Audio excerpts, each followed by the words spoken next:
Final Fantasy IV is an interesting game to talk about because there are some highs, but there was a lot of lows throughout the campaign. The characters are pretty memorable, but the overall story meanders around all over the place. Luckily, the game is rather short for an RPG, with minimum grinding required, with it only being 20 hours long. There's some cool moments within, and it feels like the pace keeps moving. We also have a wonderful scene that uses the combat window well. How did this game get developed? Let's find out. The main team through the first two Final Fantasy games all have went their separate ways by the time development for Final Fantasy IV. Nevertheless, Hironobu Sakaguchi decided to make the perfect Final Fantasy game for the SNES. There was an original prototype for the fourth Final Fantasy game being created, but they decided to not use it because the SNES was on its way to Japan. Kazuhiko Torishima was an editor for Shonen Jump at the time, who molded Sakaguchi into a storyteller that would create stories that were above the previous Final Fantasy games.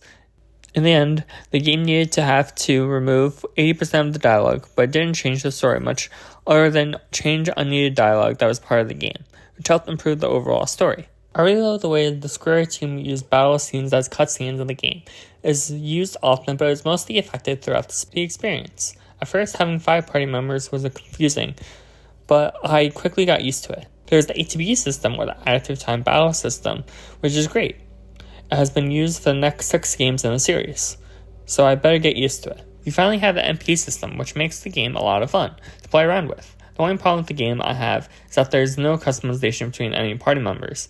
Each party member has a specific class they can play as, like Black Mage, Ninja, White Mage, and Dragoon.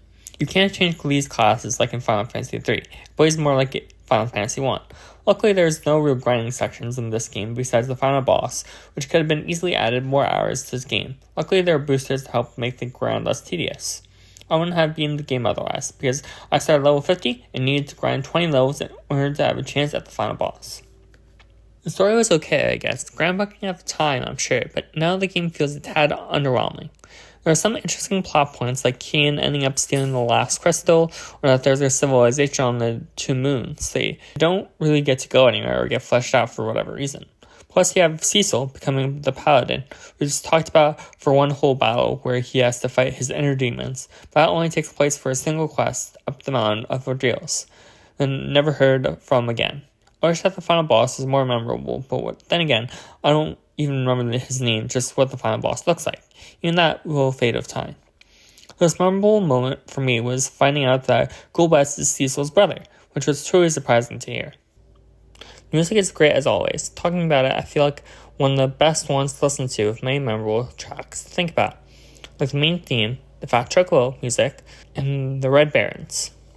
The soundtrack is very varied between everything from lighthearted to the dire music that comes together to feel great mix of what Final Fantasy is known for. The presentation was great. I especially liked the way the Wazaga spell, or the way that the ship called the Lunar Whale moves between the Earth and the Moon.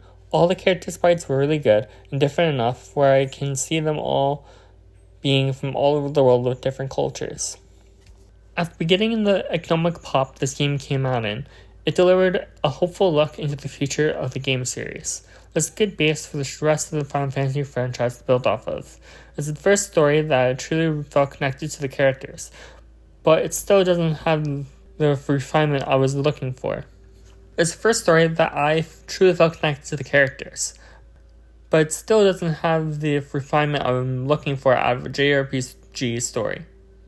The combat was good, but not great. I hope the next game has more character customization to play with.